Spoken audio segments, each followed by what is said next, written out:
Sono Kiki e vi do il benvenuto sul canale. Oggi continuiamo la serie dedicata ad Ancient, Leggende delle Tenebre, con il personaggio di Kelly, che come tutti gli altri protagonisti del gioco ha uno schema cromatico piuttosto bizzarro.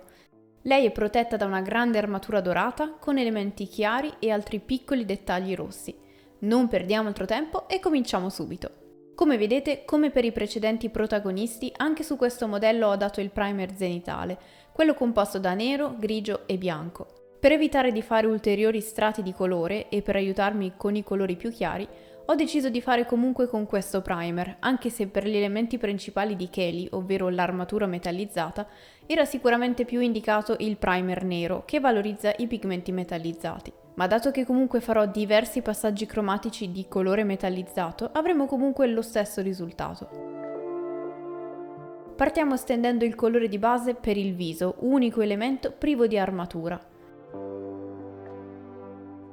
Passiamo quindi al primo tra i metallizzati, ovvero questo colore molto scuro, da stendere su quasi tutti gli elementi, ad eccezione di fascia e capelli. In questa fase ho deciso di colorare anche gli elementi che diventeranno avorio, perché decifrare la reference non era facilissimo e distinguere gli elementi non è stato molto intuitivo, soprattutto capire se si trattasse di armatura o di cuoio. Con un rosso scuro coloriamo la base degli elementi di questo colore, quindi la fascia, gli orecchini e il manico del martello, oltre ad alcuni altri piccoli dettagli.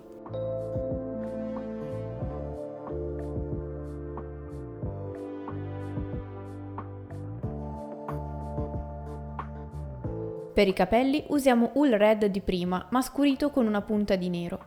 Questo stesso colore lo usiamo poi anche per la struttura principale della balestra.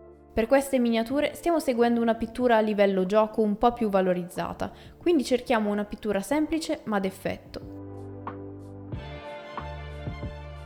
Ora che abbiamo creato il colore dell'ombra in ognuno degli elementi, passiamo a mettere in risalto i volumi. Prendiamo quindi un oro più chiaro per evidenziare le zone più voluminose e rivolte verso l'alto. In mancanza di diverse gradazioni di oro o di metallizzato in generale, basta scurire un colore che già abbiamo, magari di tonalità intermedia, per crearne una versione più scura e avere così più scelta. Ho fatto un video a riguardo tempo fa che lascio qui sotto.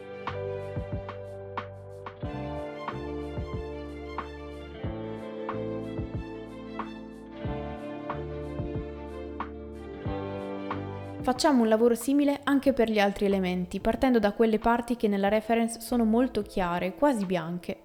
Ammetto che se non avessi voluto rimanere fedele alla reference avrei sicuramente scelto un colore diverso per questi inserti, ma il risultato finale comunque mi piace. Per ora preoccupiamoci di distinguere gli elementi e stendere anche una base chiara, ma non chiarissima, così che sia più semplice poi arrivare all'avorio. Se necessario, stendiamo una seconda passata una volta che il colore sotto si è asciugato completamente.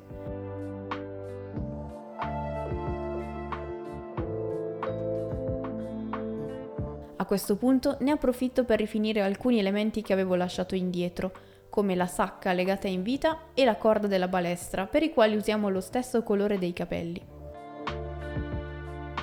Uniamo Wool Red e Sand Yellow per ottenere un marrone chiaro e meno saturo di quello di partenza, con il quale distinguere alcuni profili sulla balestra, la parte superiore della corda che possiamo decorare con un pennellino sottile e un po' di precisione e una semplice sfumatura sull'impugnatura.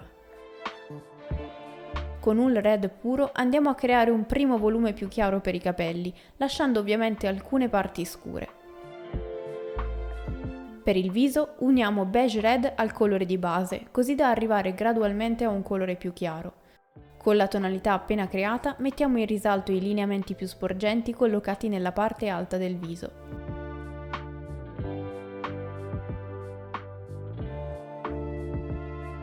Schiariamo ulteriormente con Beige Red puro e poi delicatamente sfumiamo i passaggi, con piccole pennellate e il colore della consistenza della velatura.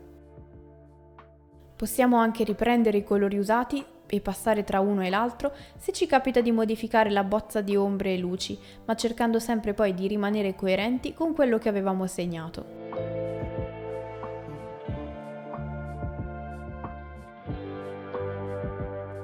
Passiamo agli elementi più chiari, che ora lo diventeranno ancora di più utilizzando l'avorio, con il quale andiamo a schiarire le parti rivolte verso l'alto. In questo modo si creerà un gradiente tra la base gialla e queste lumeggiature. Evitiamo ovviamente le ombre così che rimangano più scure.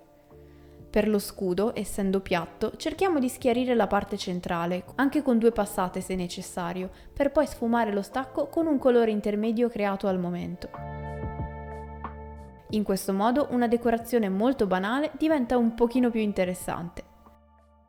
Usiamo questo stesso colore anche per sfumare gli altri elementi tra loro. Per la fascia e gli elementi rossi, per ora molto scuri, dobbiamo tirare fuori un po' di vivacità e per questo prendiamo un rosso acceso. Dato che se ne prendiamo uno molto vivace come questi Intense di AK, che non contengono bianco o nero, sono leggermente meno coprenti, quindi lo dobbiamo prima unire a una punta di rosso scuro usato per la base, così che si veda un po' di più, e poi rifiniamo il tutto con alcuni piccoli punti di rosso puro. Mancano ancora alcuni elementi, quindi uniamo ora una punta di marrone aranciato al colore usato prima, per schiarire e scaldare ulteriormente i capelli. Lasciando visibili i colori precedenti, aumenteremo l'effetto volumetrico anche senza arrivare a colori molto chiari. Nell'unico occhio visibile, parzialmente chiuso quindi non facile da dipingere, stendiamo un leggerissimo strato di avorio come base e poi posizioniamo il più precisamente possibile un punto azzurro. Se ci viene troppo grande, data la forma della guancia, possiamo sempre prendere il colore del viso e rendere l'occhio un po' più socchiuso. Avendo a disposizione un oro più chiaro come questo, o schiarendone uno con una punta di argento chiaro, possiamo dare il terzo e ultimo step di volume agli elementi metallizzati, che già tendono a non avere volume per colpa dei pigmenti, quindi cerchiamo di dargliene appunto uno con delle variazioni cromatiche. Siamo arrivati all'ultimissimo elemento, ovvero la basetta. Prendiamo un verde molto chiaro per colorare l'intero prato. Ho scelto un verde così acceso dato che si scurirà con l'unico shade che useremo e inoltre crea un buon contrasto con gli elementi rossi, suoi complementari nella ruota dei colori. Coloriamo anche i sassi di grigio e per un piccolo dettaglio in più sporchiamo la parte di terra scoperta spostata dallo stivale con il marrone. Mentre asciuga possiamo anche rifinire la basetta oppure farlo come ultimissima fase.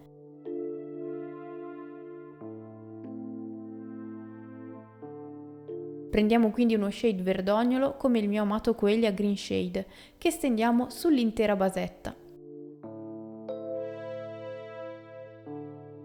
Lasciamo asciugare completamente e riprendiamo il verde chiaro puro da usare piuttosto denso come se fosse un dry brush preciso e lo applichiamo leggermente sulle zone più sporgenti per rimettere in evidenza la texture.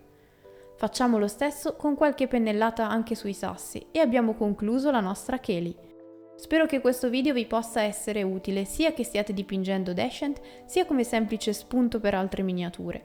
Trovate gli altri episodi della serie, altri video e alcuni prodotti consigliati qui sotto nella descrizione. Se non volete perdervi i prossimi video, ricordatevi che potete iscrivervi al canale per ricevere una notifica solo quando pubblico un nuovo video.